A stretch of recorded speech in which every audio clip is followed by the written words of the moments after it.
Hello everyone, I'm Terry Duke and welcome to my channel. It's been about 5 years now since Mount & Blade 2 Bannerlord was released in early access, and with the recent announcement of the War Cells expansion that will add sea battles, interest in the game is coming back, and with it, the same old question gets asked again. Just how good is modding on Bannerlord, especially now in 2025? Is it better now? More stable? Is there more variety? Well, join me today as I answer this question in my first Bannerlord video of the year. For this video I had one goal, which was to explore the edges of Nexus mods in search of the ultimate native plus experience for the game. So any mod that improves the visuals or adds gameplay elements of any kind that works and is up to date, you will likely find in this video to bring Bannerlord to a whole other level. If you haven't done so already, make sure to subscribe to the channel, as in my next video I'll be looking exclusively at the total conversion mods and see how the modding scene is going over there as well, and so you won't want to miss it. So in total, I've accumulated around 40 mods for this video, some of them small, others huge, some of them compiling multiple mods into one, and to give it a sort of sense, I've divided them by key categories, while somewhat trying to order them from the simplest to the most complex. And I've included timestamps, so feel free to skip around. And if you're completely new to modding Bannerlord, also feel free to check out my modding guide from last year. Those are the same methods I used to make all the mods run smoothly. So, in order, we'll start with the utility mods. Those are mods that you should just get by default because they either make the other mods run much more smoothly, or make the game overall much more efficient in its pacing. And if you already modded before, well, these won't come as a surprise, but we start with Harmony, ButterLib, UIExtenderEx, and the mod configuration menu. Honestly, I don't have much to say about these mods, but generally, if your mods don't work, it's because you're missing these, so just get them by default.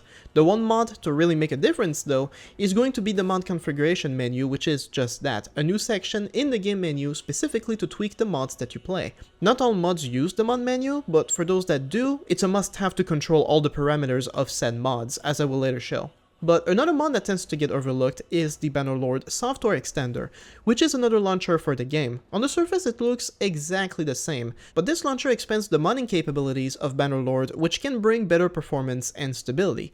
Keep in mind though that it hasn't been updated in a while and experiences seem to vary based on the comments, but speaking for myself, it still works like a charm. Besides these mods, another mod that I consider very valuable to have is the cheat mod, called Bannerlord Cheats Reload.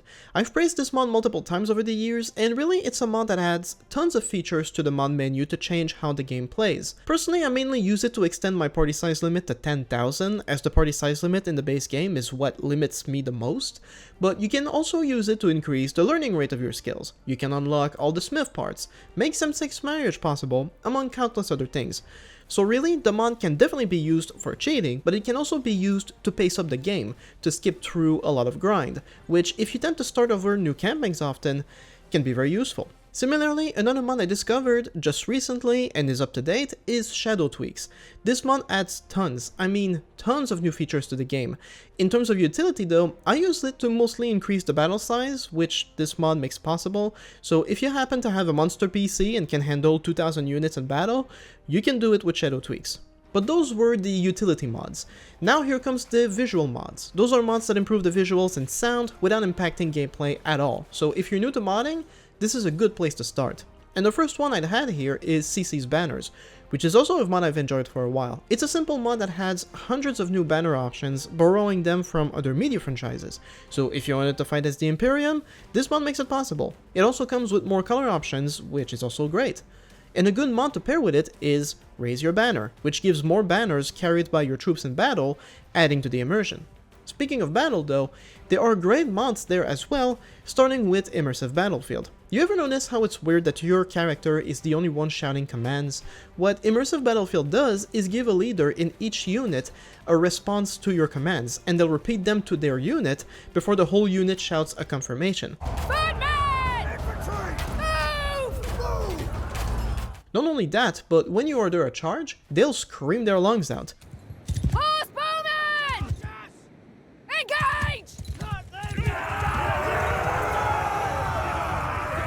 Honestly, it makes battles feel so naked without it now. Realisitc Weather is also going to add to the immersion. This here is a mod that adds more weather options to battle, from rain, to snow, to sandstorm based on where you are on the map. These aren't only visual though, you can tweak them in the mod menu to affect combat, such as movement speed and accuracy. Still, having hardcore battles when visibility is limited gives a whole other experience. Another personal favorite is Perfect Fire Arrows. With this mod, when fighting at night, every arrow will be lit. It doesn't change the damage per se, but it does make for an amazing visual spectacle, especially since they don't extinguish for a while, so they'll still lit up the field after being shot, and it just looks cool. Similarly, Raise Your Torch is a mod that will automatically add torches to some of your troops at night, presumably so they see what they're doing. It just looks cool. There are other visual mods, of course. If you want mods that change the character's appearance, they do exist, but for me, the mods I listed are my current bread and butter. That said, there are mods that change the audio as well, and a gem I discovered recently is Chivalry combat sounds. This mod replaces almost all vanilla sound effects with those from the game Chivalry Medieval Warfare, and although I never played that game, the sounds are gory and feel very realistic, from the sound of the bowstring when it's let go, to hitting flesh versus hitting steel.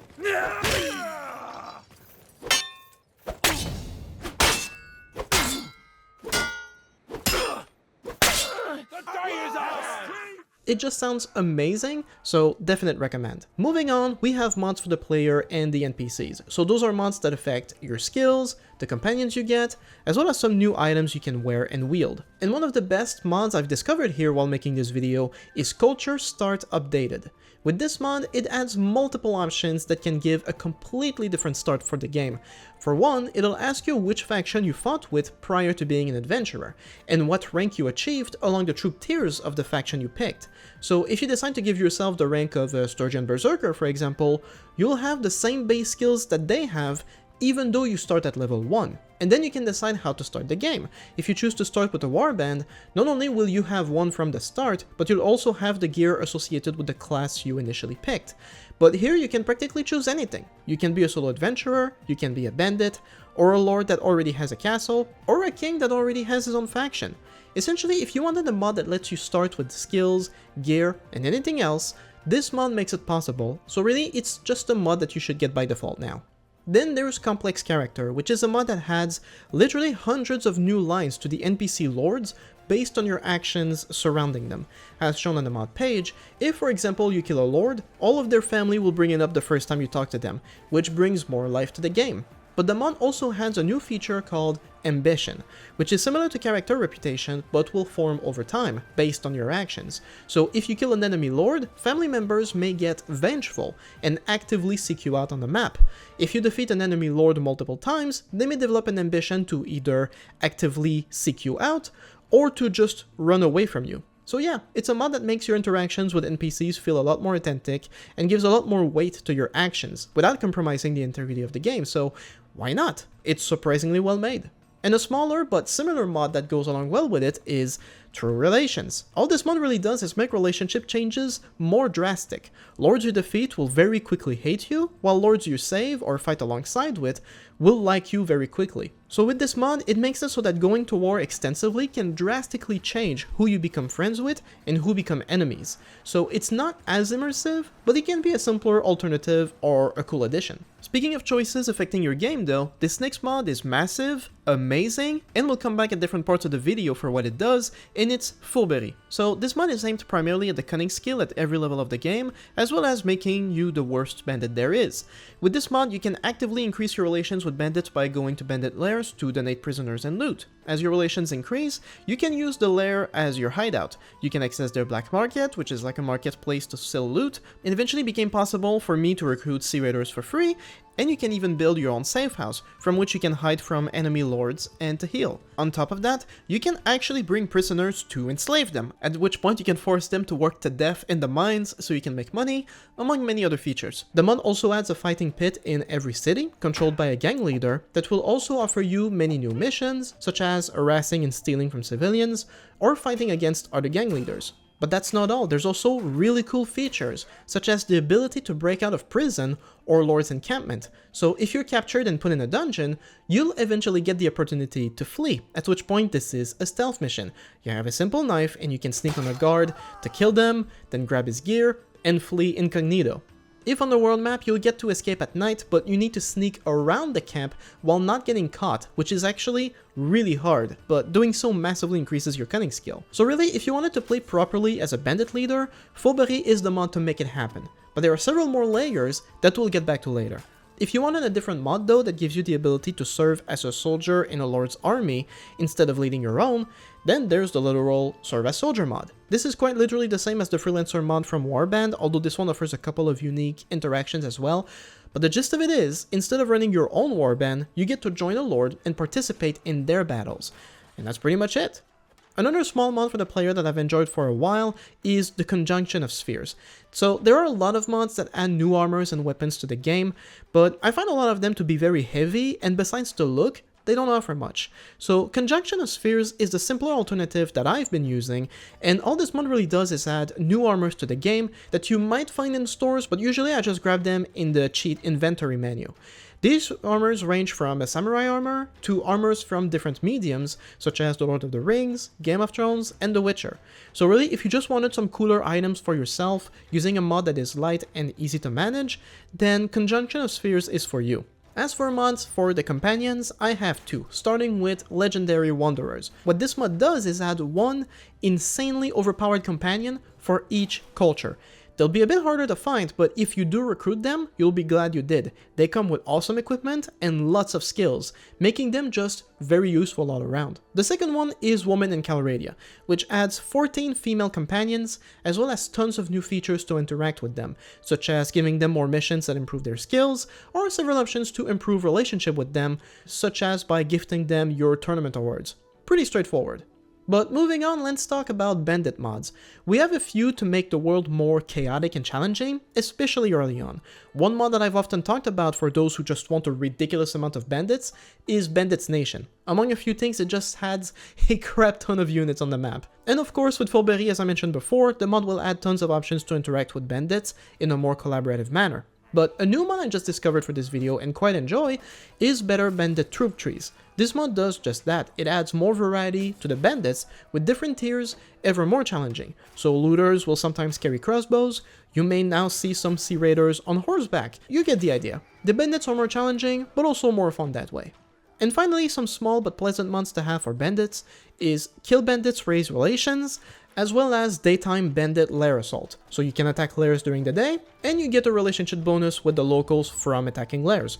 Simple, but effective. But now it's time to get to the battle mods. Not combat, but battles. Mods that affect the tactics. And the first one here that I enjoy is the battle minimap. This is a simple mod that adds a map layout on the top left corner for convenience. It's not that great though, since the map always places you at the center, so it's difficult to use it if you're away from the main fight, but generally it helps to visualize the troop density, as in, if the enemy obviously has more men than you can see it clearly and change your tactics accordingly. And it's not intrusive at all, so I feel the game is just better with it. However, another great mod, especially for the tactical aspect, is the RTS Camera mod. I've often compared the Mount & Blade games to the Total War games in terms of battles, and this mod brings that point home. Basically with the RTS Camera, you can switch from playing as yourself to a Total War commander with a simple hotkey. Once you do, you'll control your army from above, although the camera will make it possible to view the entire battlefield. This mod becomes especially good in larger battles when you're trying to assess the enemy's position, or to see where the reinforcements are on either side, or to see the best terrain to reach. So yeah, just a great mod that works perfectly. But really the biggest battle mod I use, the one that affects battles the most, although it's really up to you whether it's a good mod or not, it's the Realisitc Battle mod. As the name suggests, this mod puts an emphasis on realism. With this mod, troops no longer carelessly charge into the fight, they tend to be more cautious, while the efficiency of weapons can be drastically different. For one, fully drawing a bow takes more time and effort, but they can also shoot further, and troops without armor are much more vulnerable. The mod also drastically affects the AI as well, as enemies will usually attack cautiously, carefully keeping their formation together. Last year when playing it, I even noticed that the enemy lords will often retreat and regroup to attack multiple times if I hold a strong position. Now the reason I say whether this mod is good or bad is really up to you, is because by making battles realistic, they also drastically slow down their pace. Battles can be very good, and tactics can be far more effective, but they can also take way longer, especially for infantry, as again, troops tend to be far more cautious and will always keep their shields up. Battles often turn into a series of attempts at outflanking enemies and attacking them from behind, as attacking them from behind goes way faster. And those were the mods that affect tactics, but now let's talk about the mods that change the actual combat. Starting again with the Realistic Battle mod, because this mod also affects combat. Specifically, it brings a new gauge in addition to the health bar called Posture. As you fight while using this mod, you gradually lose your posture before regaining it. So if you're on the offensive and lose your posture, you will inevitably stumble and fail a strike. But if you're on the defensive, losing your posture means you could take damage even if you're blocking, or worse, it can cause you to fall off your horse, or even drop your weapons. And this can happen to all the NPCs as well, so overall, it can make fighting a lot more challenging, but that's also the point because, you know, it's more realistic. But if on top of realistic, you just want combat to be really hardcore, then the next big mod is a must-have, and it's XorBerrax's Legacy. XorBerrax was one of the first Bannerlord modders, and what this mod does is compile all of his mods into one that has been updated to work on the latest version of the game. Among the mods, there's Cut Through Everyone, so provided no one within range is blocking the attack, you will slice through all of them.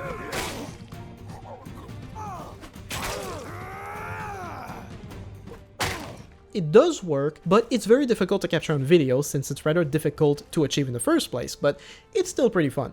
Then there's Deadly Horse Charge, which I really love. I mean, if a horse charges at infantry, it should absolutely knock a few people out, and this mod just makes it so that the horse do way more damage, although you can tweak it yourself in the mod configuration menu.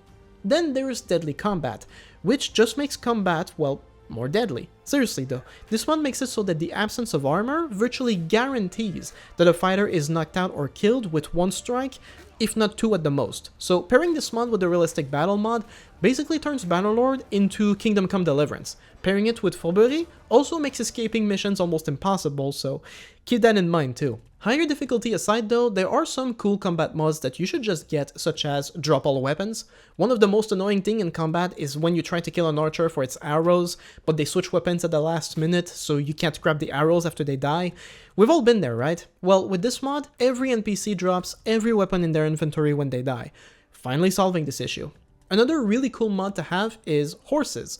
This mod makes it possible to bond with your horse, which adds several new features. You can train your horse to kick, for example.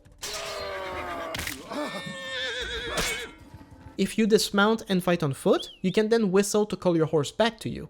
And if you use arrows, the horse can carry an extra quiver for you, which you can pick up at any time during battle. So yeah, definitely a good mod, totally worth it. There are a few more that mostly change the visual immersion of combat rather than combat itself. This includes a personal favorite, Dismemberment. With this mod you can cut off heads and limbs, with the likelihood of it depending on how you set it up in the configuration menu. You can even set it to make the game go in slow motion whenever it happens, so it's really cool. And of course there's Warlord Pack, a compilation of mods that bring back elements from Warband into Bannerlord. In the context of combat, the mod brings the old notification tab. It's up to you whether it's better, but I do like it, it's a bit more subtle. The mod also brings back some sound effects from Warband as well, so you may hear the typical war cries occasionally. Everything has a price, even your life. And now for the end of this video, we have the campaign and world map mods, and starting with the simplest of them all, Better Time. If you ever felt like time skipping in Bannerlord is too slow, Better Time got you covered. It adds an extra speed button for which you can configure the speed yourself through the configuration menu.